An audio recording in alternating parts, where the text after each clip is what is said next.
we were discussing factors affecting electrophoresis. In that, we have discussed sample, that is charge to mass, charge or mass, electric field. So in buffer, we have discussed composition of buffer and effect of pH. So in this class, we will be discussing the effect of ionic strength. So here, two cases appear. So that is, one is if the ionic strength of buffer is high, and second one if the ionic strength of buffer is low. So here we have to observe that the current carried in electrophoresis is mainly by ions. See, based on the pH of the buffer, the ions may get either positive charge or negative charge. So let us assume this is anode. Based on the pH of the buffer, if the molecule get negative charge, so then what happens, this molecule will move towards anode. Now the current is carried by both buffer ions and sample molecule. So here, if the ionic strength of buffer is increased, the number of buffer ions carrying the current will increase. So therefore, the current gets increased. So this can lead to heating of the system. So this is one thing which happens when we increase ionic strength. Since most of the current is carried by buffer ions and very less amount is carried by sample ions, therefore in this case the moment of molecule gets slower. Okay, movement of molecule becomes slower. So this is the effect of increasing buffer. So when heating takes place, once again the evaporation of solvent will take place, and this will further increase the concentration of buffer ions, and therefore the current carried by buffer ion increases and the molecule decreases. Therefore the movement of molecule will become very slower.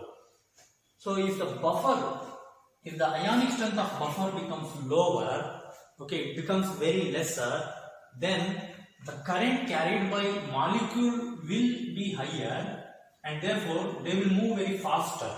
So when they move faster, then we do not observe a proper separation. Separation is not observed. That is, resolution will be lesser, and therefore,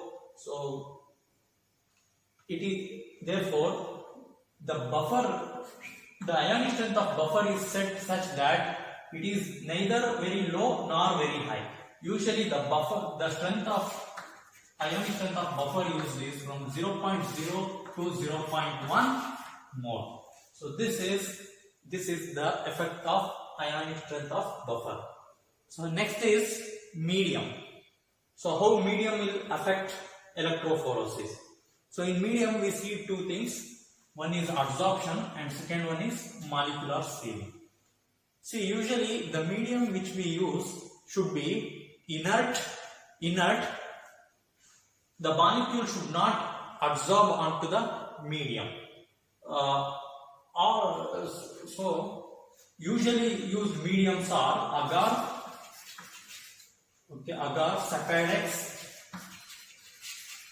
Sapadex, polyacrylamide,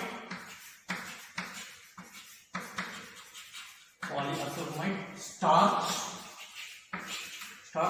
So these are some of the mediums which are used, and as I already told, the medium must be inert. So but still it will affect electrophoresis by adsorption and molecular sealing. So if adsorption takes place, then we observe a tailing will be observed. So if tailing will be observed due to adsorption, usually we need to get a sharp band like this, but because of adsorption, tailing will take place. If two components are there, then if their molecular weight is almost similar or very close, then merging of the two bands can also take place like this. That is, proper separation will not take place if adsorption is there. So next one is molecular sieving. So molecular sieving.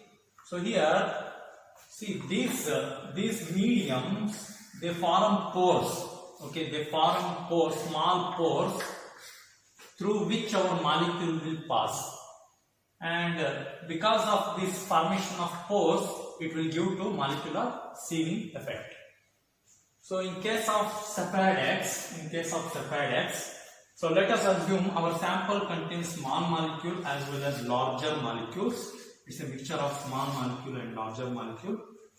So now in case of Sapadax, small molecule squeeze through these pores easily, they pass through these pores, whereas larger molecules are excluded from entering these pores. As a result, larger molecules move faster. And therefore we observe that molecules having higher molecular weight will come first in electrophoresis when we use Sapadax. So why? Because larger molecules are excluded from entering into the pores.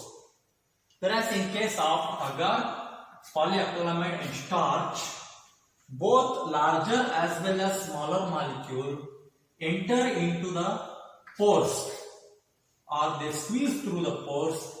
Therefore, in this case, smaller molecule can easily pass through the pores, and therefore we observe that molecules having lower molecular weight will move faster when compared to molecules having higher molecular weight, or larger molecules will move slower when compared to smaller molecules. This is the effect of molecular sieving.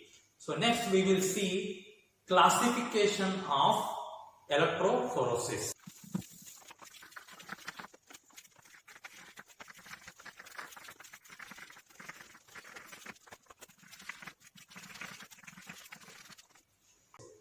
So electrophoresis can be classified into two types, that is, one, free electrophoresis or electrophoresis without stabilizing media.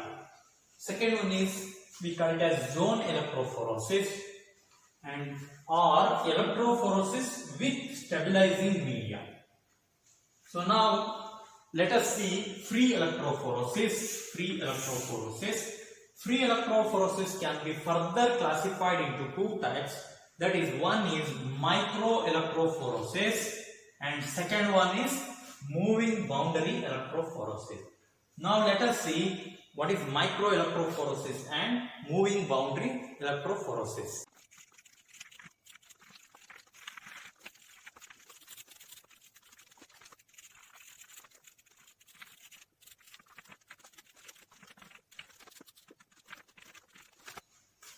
So let us see microelectrophoresis first. So this is the diagram of microelectrophoresis. So microelectrophoresis consists of two compartments. So in each compartment electrode is placed. That is, one is cathode and another one is anode. So now the pH of the buffer is set such that all the molecule will acquire either positive charge or negative charge. So now, here a microscope is there. In principle, any microscope with fine focusing can be used in conjugation with ocular micrometer. So now these two chambers are connected by a small capillary. So we can observe the movement of the particle using microscope. So here ocular micrometer is used to measure the mobility. Measure the mobility of biomolecules in conjugation with a stop clock. So this is microelectrophoresis. So in these days microelectrophoresis is not used it has become obsolete. In modern days, that is, it is used only to measure the zeta potential. Zeta potential of small molecules like RBC, neutrophils,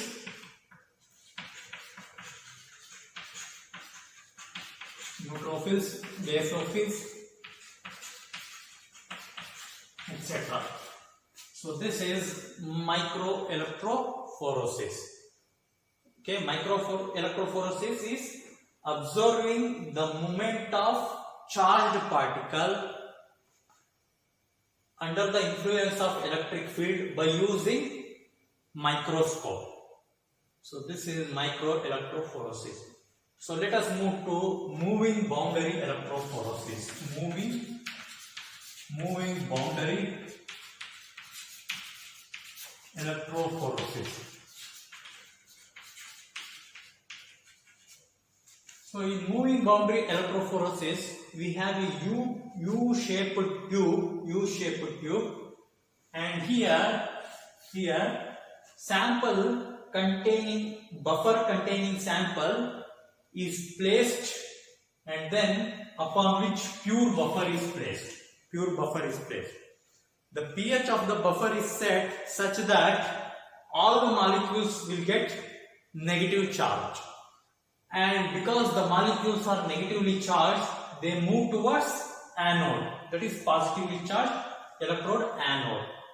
So here in this example you can see buffer is present along with protein X, Y, Z. X is a protein, Y is a protein, and Z is a protein, the mixture of which is present in a buffer, and on this buffer we have placed pure buffer.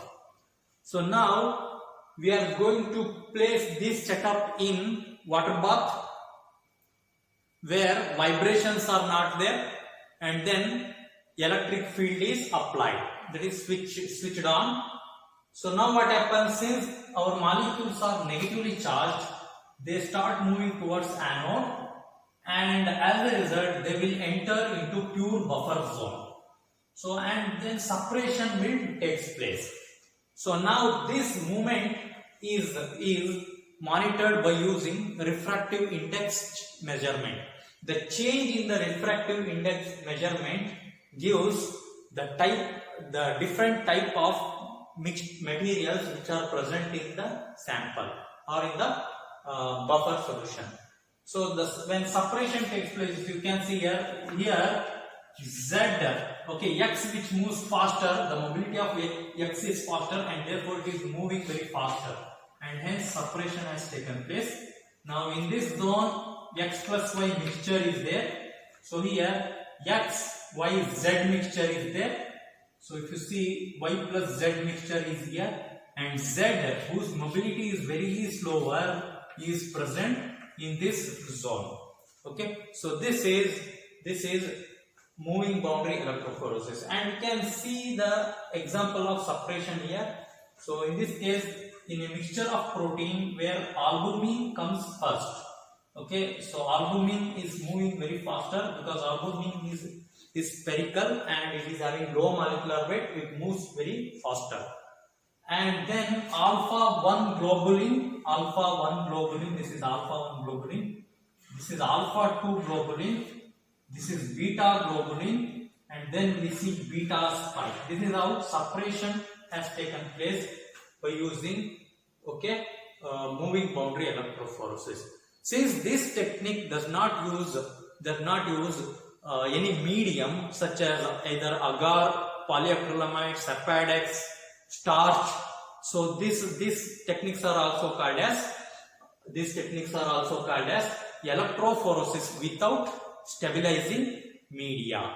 So this is about free electrophoresis. So free electrophoresis consists of two techniques. One is microelectrophoresis and second one is moving boundary electrophoresis. So next we will see zone electrophoresis. Paper is used which is the stabilizing medium. So here paper having A good paper should contain at least 95% cellulose in it. Cellulose. So any paper which contains 95% cellulose can be used, and there should be minimum absorption. So, or we can also use chromatography paper for this purpose. Chromatography paper. Chromatography paper. And the instrument consists of two electrodes, two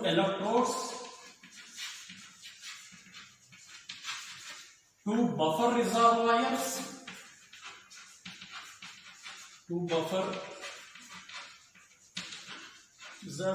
and support for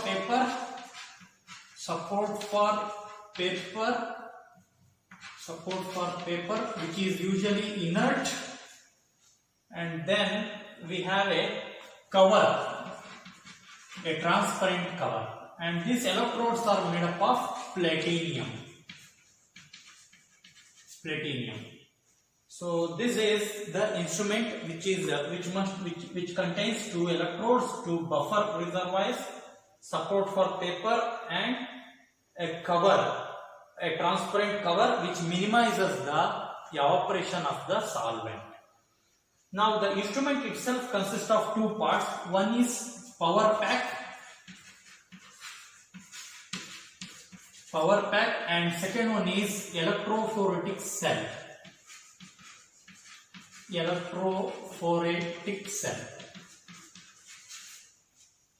Now the power pack, it is programmed to give a current of a voltage of 0 to 500 volt and current of 0 to 150 milliampere. So here the instrument can be set either to work as constant voltage, so what we call it as constant voltage electrophoresis, or constant current electrophoresis. So here we can see two types of instrument. One is horizontal paper electrophoresis and another one is vertical paper electrophoresis. Now these are the two buffer reservoirs. This is one buffer reservoir and this is another buffer reservoir. And these are the two electrodes, that is one is cathode and another one will be anode, and a cover is present, and this is the supporting medium for the paper.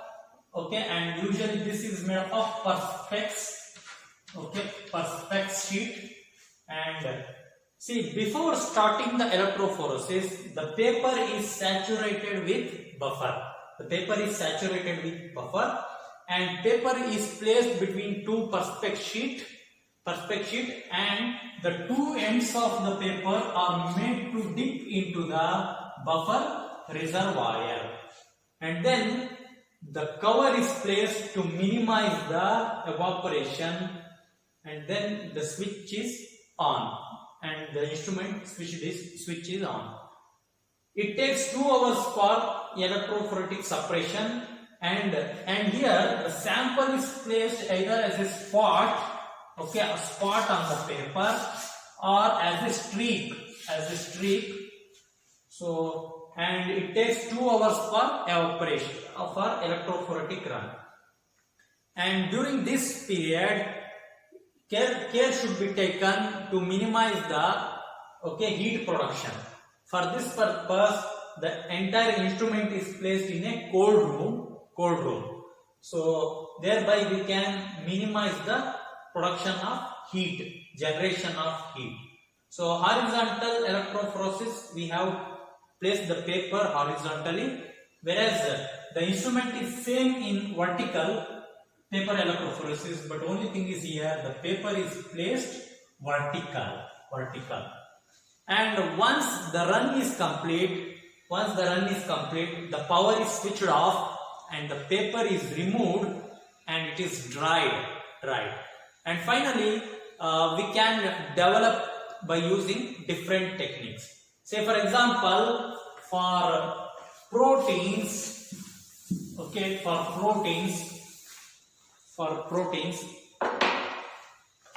we can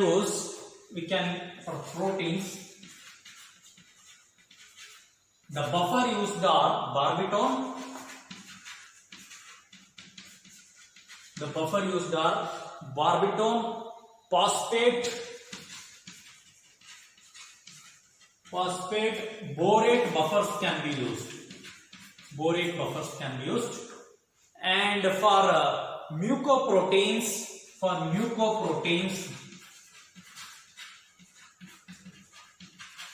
we can use acetate,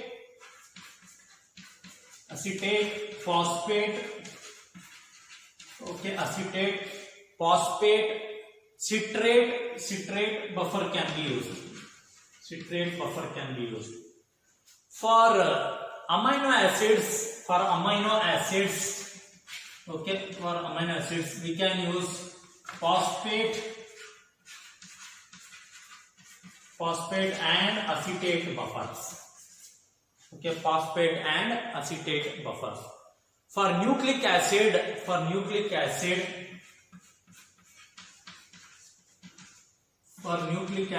we can use tris. We can use tris, or we can use tris phosphate, tris acetate, tris phosphate, phosphate buffers. So these are the different types of buffers used for different biomolecules. And detection, if we use ethidium bromide, if we stain the paper with ethidium bromide, then we can observe that by using UV radiation. Or in case of we can use fluorescent staining, like we can use fluorescence, and we can observe under UV light. And in case of DNA and RNA, so this DNA and RNA, they are active under ultraviolet radiation, and the ultraviolet radiation having 260 to 280 nanometer light can be used to view the DNA and RNA. And we can also do staining with different dyes, and we can develop that paper to observe the different spots formed on the paper.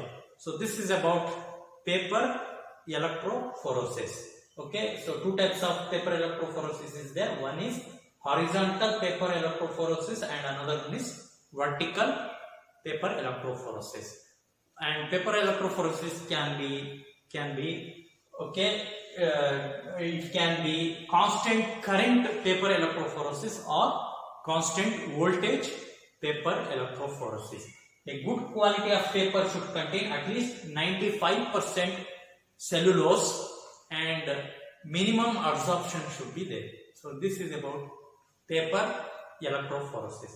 So next we will see separation of proteins by using paper electrophoresis. So this mainly involves various steps like sample preparation, filter paper used, buffer technique, and staining, and then quantitative analysis. So here the sample is usually body fluid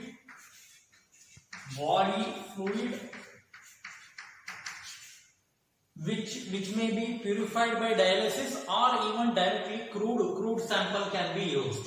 Body fluid is taken, it is grinded, and then it can be directly placed on the paper, or after dialysis we can also place it on the paper. So this is sample preparation. In most of the cases the body fluid is directly placed on the paper for analysis. Filter paper usually soft and thick filter paper gives better results. So then buffer. So here the pH of the buffer should be alkaline, or the pH of the buffer should be on the alkaline side of the isoelectric point of the protein. So if isoelectric point of the protein is 8, then we must take buffer which is around 8.69 pH buffer.